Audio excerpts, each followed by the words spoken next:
Good afternoon. I'm United States Attorney Robert Brewer. Thank you very much for being here for today's press conference. I'm joined here by the lead federal prosecutor in this case, Christopher Tenorio, and San Diego FBI Special Agent in Charge, Scott Bruner. I'm very proud today to announce a most significant labor trafficking prosecution in this district in many years. These cases are few and far between because many victims live in fear, powerless to report the crimes against them. When we are unaware of the crimes, we cannot prosecute. Today, we have unsealed an indictment charging 12 leaders of the Imperial Valley Ministries, an El Centro-based church, with participating in a forced labor conspiracy that victimized dozens of people from all over the southwestern United States. We allege that these church leaders represented themselves as, quote, missionaries to drug addicts, unquote, and traveled to San Diego and throughout the Southwest to recruit participants, many of them homeless and certainly not necessarily drug addicted. The church leaders promised what they called, quote, a no-charge homes for men and women with drug-related problems, unquote. But according to our indictment, what the participants got was something very different and very illegal. The indictment alleges an appalling abuse of power by church officials who preyed on vulnerable homeless people with false promises of a warm bed and meals.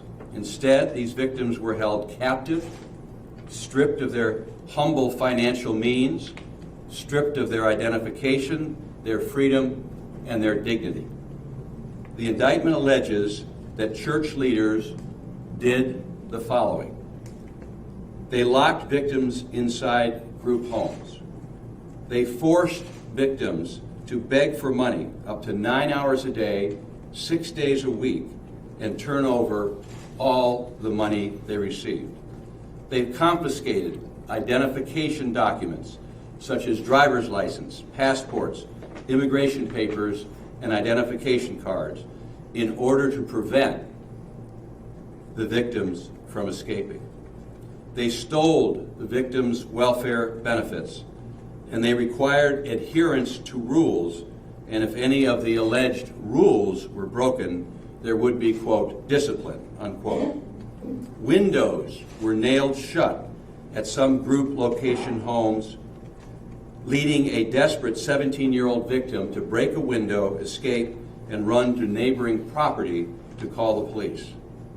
In another instance, church leaders allegedly refused to allow a diabetic victim to obtain medicine, medical supplies, and even food in response to low blood sugar. The indictment further alleges church leaders told victims their children would be taken away from them if they left, and they must stay because, quote, only God, unquote, loved them now. All of the identified victims in this case are now free. Victim specialists have been on standby to provide immediate assistance to any additional victims we find in order to provide them shelter, transportation, and necessary support services. As of this morning, all 12 defendants are in custody following arrests this morning in El Centro, San Diego, and Brownsville, Texas. The former pastor of the church, Victor Gonzalez, was arrested in Brownsville, Texas. The defendants will be arraigned in federal court tomorrow. We consider this case and others like it to be extremely important because the trafficking of men, women, and children for labor or any services is so appalling that it is one of the Attorney General's and this U.S. Attorney's Office top priorities. It is also important to note that my district includes Imperial County, and this, including in this indictment, Imperial County activities. This underscores our commitment to serving the people of this great community. The Department of Justice enforces laws against human trafficking, including both sex trafficking and forced labor. In fiscal year 2018, the Justice Department convicted a record 526 defendants for human trafficking prosecutions, a number that includes both labor and sex trafficking cases. In the United States, common types of labor trafficking include people forced to work in homes as domestic servants, in fields harvesting crops, and in factories. Victims of labor trafficking can also work in restaurants, carnivals, and construction sites. Our local task force is the San Diego Human Trafficking Task Force. That task force started in October 2014 and is located at the California Department of Justice, with representatives from the California Department of Justice, HSI, San Diego Police Department, and other law enforcement agencies, including our office and the District Attorney's Office. While the task force has done numerous investigations, those cases have primarily focused on sex trafficking of adults and minors. With the recent creation of my office's Violent Crimes and Human Trafficking Unit, it has been our intent to extend our resources to investigations and prosecutions of forced labor offenses as well. I would like this case to send a message to the victims. That message being, we want to help you. You have to report these types of crime to law enforcement so we can help you. And to the lawbreakers, the following message: we will find you and you will be brought to justice. Before I conclude, I want to thank the FBI, which investigated this case, and I would also like to express my appreciation for the assistance of the Imperial County District Attorney's Office, the El Centro Police Department, headed by Chief Brian Johnson, the Imperial County Sheriff's Office, the U.S. Marshal's Office, the Brawley Police Department, headed by Chief Robert Sawyer, the U.S. Border Patrol, and the Imperial County Social Services for their invaluable assistance with this case. We caution that an indictment contains charges only, and all defendants are presumed innocent until proven guilty beyond a reasonable doubt. Before I introduce Mr. Tenorio, I want to thank Kelly Thornton of our office for organizing this press conference. That is not easy, and Kelly, you do a great job.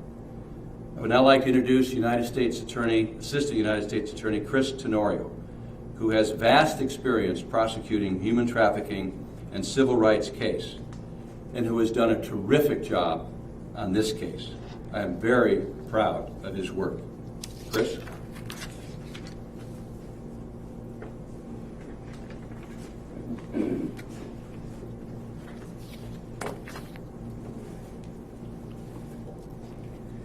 Good afternoon.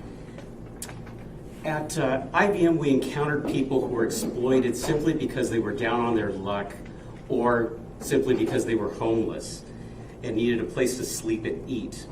Although the initial appeal to them was religious or rehabilitative in nature, dozens of victims have alleged the same thing once they were inside the group homes, that IBM had become a venture designed to keep as many people as possible for as long as possible and allow IBM to profit for the victims' welfare benefits and panhandling.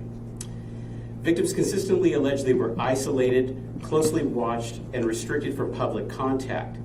They were required to turn over and lose access to all personal belongings, identification, and income. This photo is of the storefront and the offices of IBM, where a lot of the personal belongings were kept, especially those persons who had already left IBM. When they were brought in, everyone was required to sign sign-in sheets, which provided the conditions required to get into an IBM program, including surrendering all personal possessions and IDs, and also to provide up to 40% of their income to IVM. What happened, however, for the EBT cards is 100% of those benefits were ultimately confiscated. They were also required, as you've seen, some of the home rules, which they were required to follow with the threat of punishment. And those home rules included not discuss things of the world, and again, providing 40% of any income they might have. IVM members traveled to San Diego and as far away as Arizona, Nevada, and Texas to recruit new participants regardless of whether they were addicts. The receipt of food, shelter, and transportation was conditioned upon the confiscation of government identifications and federal food stamp benefits administered by the state through the electronic benefit transfer cards, the EBT cards. IVM members are alleged to have used the participants' EBT cards to feed unauthorized and ineligible persons, and by mandating that the participants not seek legitimate employment while receiving benefits. In addition, IVM members used up to 100% of the EBT benefits despite promising to take only up to 40%. Victims were required, as was said, up to 60 hours a week, handing out pixie sticks and religious literature at some of the local parking lots, at the big stores, and all around the Southwest.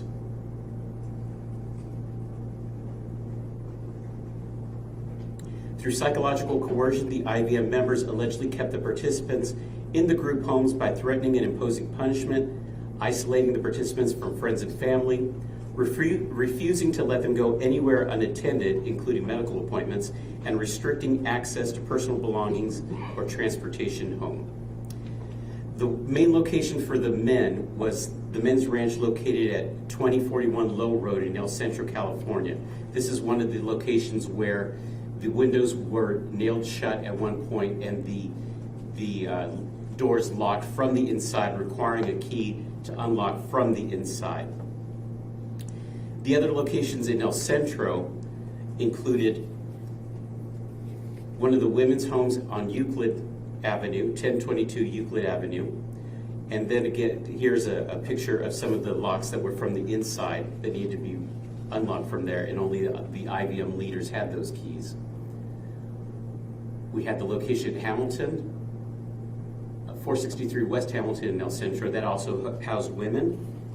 And the Smoke Tree location, which is where Victor Gonzalez and his wife and family formerly lived. He was the former pastor of IVM.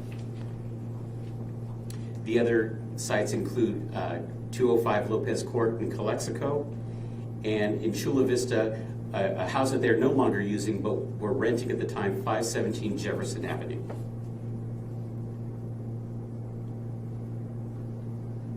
Leaders of IVM included former Pastor Victor Gonzalez. They were alleged to have instructed other members to refuse to return EBT cards and personal property to participants who asked to leave.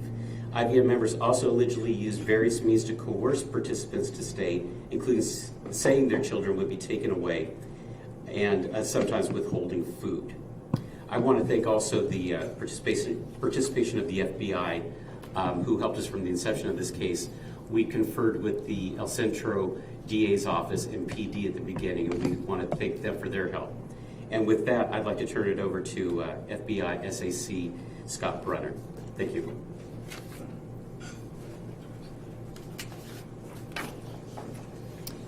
Thank you. Thank you, Chris. Thank you, Bob. Hi, my name is Scott Brunner. I'm the special agent in charge of the FBI for both San Diego County and Imperial County. Human trafficking is defined as when people are treated as commodities, and human beings are exploited when people are not free. Over the past decade, human trafficking has been identified as a heinous crime which exploits the most vulnerable in our society. Unfortunately, this happens all across the United States. And it's happened here in our small, tightly knit community of Imperial Valley. Today, the FBI is proud to announce the end of the labor trafficking alleged to have been committed by the leaders of Imperial Valley Ministries here in Imperial Valley, in San Diego, and also with the arrest in Brownsville, Texas. And the process for the victims, the healing of the victims, begins today.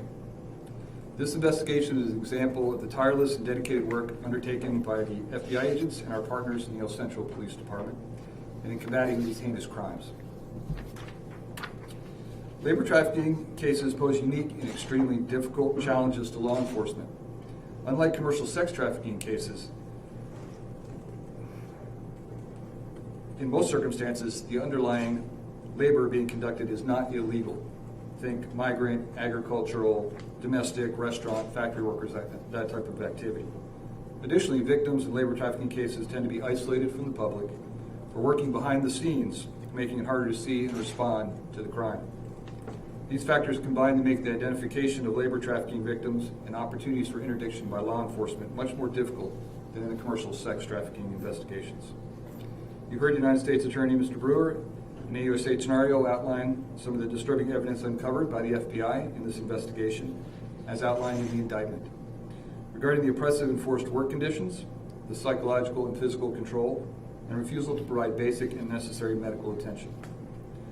It's the result of the trust between and among the victims, the community, our law enforcement partners, and the FBI that success can happen in these challenging cases. In this case, the FBI's Victim Assistance Program has partnered with a number of agencies here in Imperial Valley. Behavioral Health Services, Catholic Charities, Department of Social Services, main service providers at the Assistance Center, the District Attorney's Office Victim Assistance Program, the Red Cross, and the United States Attorney's Office Victim Witness Program. Thank you to these community leaders, the NGO, and law enforcement partners. The success is bringing real opportunity for services to the victims in this case. If you believe you are a victim of a trafficking situation or may have information about potential trafficking situations, please call the National Human Trafficking Resource Center, sometimes referred to as NHTRC, at 1-888-373-7888. NHTRC is a national toll-free hotline with specialists available to answer calls 24 hours a day, 7 days a week, every day of the year, related to potential trafficking victims, suspicious behaviors, and or locations where you believe trafficking is occurring. In addition, we encourage anyone with information about potential human trafficking to reach out to the local FBI office at 858-320-8300 or our national tip line, which is 1-800-CALL-FBI, or any of your local law enforcement agencies. Thank you. Do you have any questions? Ages of the victims, sounds like were there children? There- Actually, at the locations. There were children living at some of the locations, but those were children of the IVM leaders, so we do not have any indication that there were children victims at this point. But the youngest was 17, is that right? There was a 17-year-old girl, yes, that had to break a window to escape. So that is the youngest victim that we've identified. Was that what brought your attention to this whole case? Was that what set the whole investigation off? It was one of the incidents. We also heard from the Imperial County DA's office of other code violations, and El Centro PD officers had encountered many victims who had escaped from IVM. And then once we started investigating, we found out about the juvenile. Is this continued from the May raid, or is this something separate? This is from preliminary, mostly from the May search warrants that were executed. IVM has continued to operate, but our evidence is based primarily up until the point of the search warrants. Are the group homes and the main office still operational? We know that the main office is, we believe the men's ranch on Low Road is also, I believe the Hamilton location is no longer. I think they've moved to a different location. And same with the Chula Vista home is no longer in operation. Was the 17-year-old here in El Centro, and at Yes. what location? She was at the Hamilton location. And so you call him a former pastor, so there is a new leader That's who correct. has not been indicted. That's correct. Yes. What are the total number of victims? There are 31 identified victims in the indictment. There were additional victims that we've interviewed, but at least referenced in the indictment, there are 31. Any chance any additional individuals will be indicted? We continue to investigate, and we know that with the arrest this morning, we're also interviewing other participants that were in the program, and we'll follow up with anything that's necessary. Was the former pastor the thing that tied all of these locations together? Or was he overseeing like a branch pastor over Southwest Branch or something like that? The original pastor is elderly and no longer in charge, and he was the one that sent out different persons from IVM and El Centro to start the affiliate churches. So they operated independently, but were connected to the IVM church in El Centro. How long has the church been around? The church has been around in some form or another since the 70s, but I believe the physical church opened in the early 90s. Do you think any of this was going on in the 70s and 80s? We have no evidence of that. And we do have evidence that some people received services that they were happy with IVM, but we are concentrating on the period when Victor Gonzalez, the first defendant, became the pastor in charge. What's that time frame? I believe it's in the indictment. I believe it is 2013. Your news release says that the arraignment was scheduled for today at 1:30, but then you guys mentioned earlier that it's for tomorrow. Yes, there is one defendant who's being arraigned today in San Diego. There are the ones that were arrested in El Centro and Brownsville will be tomorrow. And does Gonzalez live in Brownsville? Yes, he does. And there's a church there. There is. There's a site. Yes. So you said the youngest was 17. The oldest victim, do you have any idea of the age of the oldest victim? The oldest, no, I do not. There are some other participants that are in their 50s and 60s. But they do range in between those two. Can you talk about, again, targeting this population, this very vulnerable population, many people who are on the streets, maybe drug addicted and mentally ill or dual diagnosed, and that kind of crime against somebody who's so vulnerable? Well, forced labor in general, what we're doing is looking at vulnerable people that are exploited because of that vulnerability. So it is newer in the sense that we're seeing this particular community here in San Diego and Imperial counties, but it's not new in the sense that they're looking at vulnerable persons, however they might be vulnerable, whether they are homeless or addicted to some substance. Did they recruit immigrants at all? I talked about immigration papers.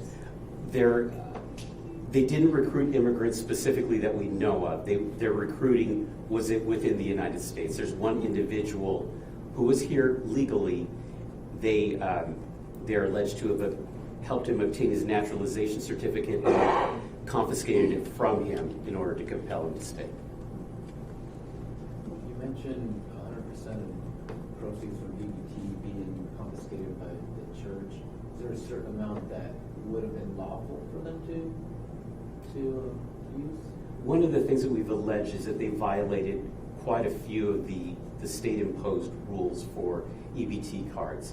In order for a group home to receive them, they would have to comply with certain rules, namely saying they're a rehabilitative service and registering as that. There's no indication that IVM was a licensed rehabilitation center or even a tax-exempt charity.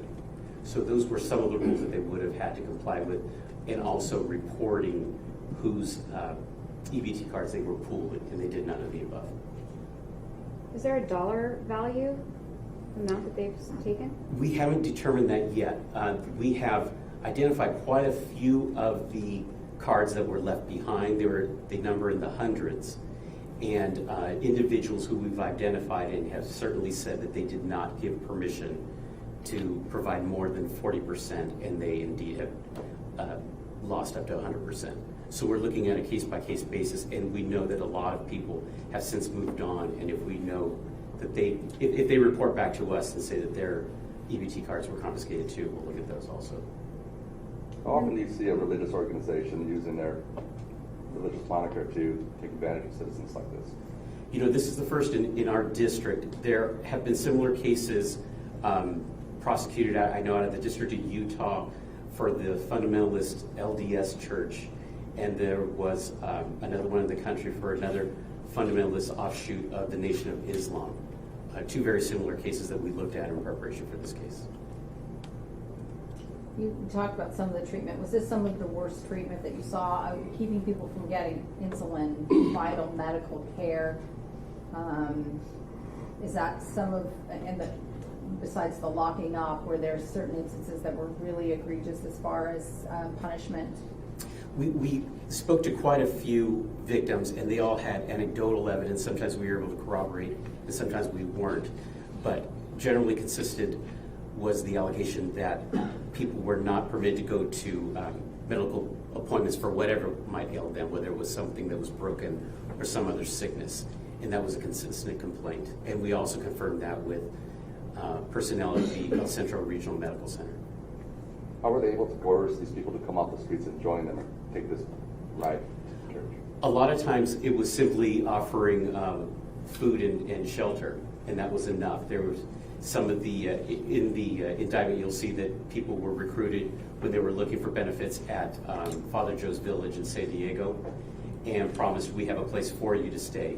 But a lot of people were brought to El Centro without even knowing that the homes were in El Centro, and they're finding out that they were further isolated from their homes, whether in San Diego, Arizona, or Texas. And certainly, and you'll see the men's ranch on Low Road is very isolated, even here in El Centro.